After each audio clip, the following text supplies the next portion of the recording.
My name's Alev Kelter. I play center for the USA Women's Eagles. And here's a great run by Alev Kelter. Great tackle from Kelter. The stocky, strong build of Kelter. Alev Kelter, what about this? We know what a dangerous player she is for USA.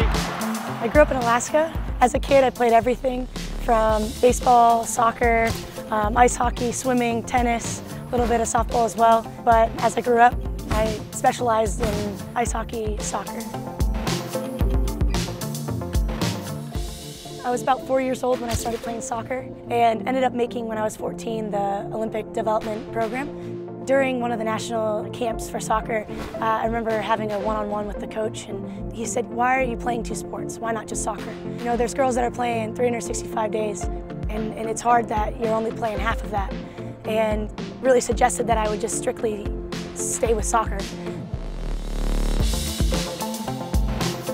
I started playing ice hockey when I was 8 years old, and then I ended up captaining the U18 World Championship team and being accepted into the full national training program. My dream for ice hockey was to make it to the Olympics. I made it pretty close. They have a couple camps before they choose the residency team that goes to the Olympics, and I made it to the August camp, and come December they were going to choose the residency squad, and the phone call never happened.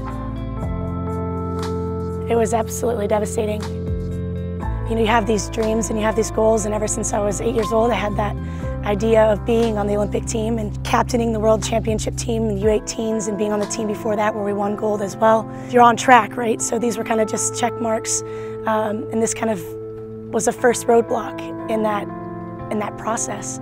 And but for me as a 18-year-old, you know, maybe still maturing at the time, I was absolutely devastated. It was really kind of a dark time for me. I looked at my phone and I had a missed call from a number I didn't recognize, so listened to the voicemail, and it was, "Hey, this is Rick Suggett from USA Rugby. I heard you're a pretty good athlete. Would you like to give rugby a try?"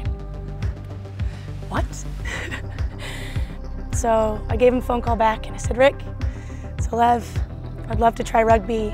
I want you to know that I've never actually touched a rugby ball in my life before, but I'd be willing to try." He says, "Oh, we got plenty here in San Diego. I'll see you in 2 weeks." The girls welcomed me with the biggest open arms you can imagine. You know, it was just unbelievable, the amount of selflessness they were showing, just knowing that potentially I could take their spot one day, but yet they were giving me all the knowledge and information that they have ever received. And that to me was something that I'd never experienced before, and it's something that sets rugby apart from other teams or other sports in that matter. It was pretty hard to learn a whole new skill set, but my teammates and those girls made it extremely easy in the transition. Lovely stuff from Kelter, and over she goes! My first international cap was in Guangzhou, China. It was a bit of chaos, but for me that was the start of my rugby career.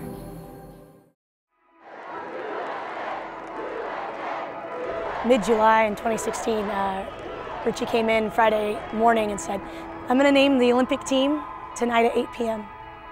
That's when it's going to go out, and it'll be in an email. And it'll either say congratulations or thank you so much for participating." I remember refreshing my phone at 8 o'clock, and I saw Richie Walker's name at the top of my email. And I clicked on it, and if you can imagine, there's a well of emotions feeling there. And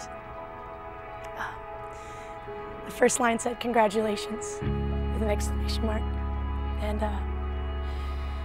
there's a lot of weight lifted off my shoulders, and a lot of relief. Excuse me. It was awesome. It was a dream come true. And to be going to the Olympics for rugby, I'd never in my wildest dreams thought of it.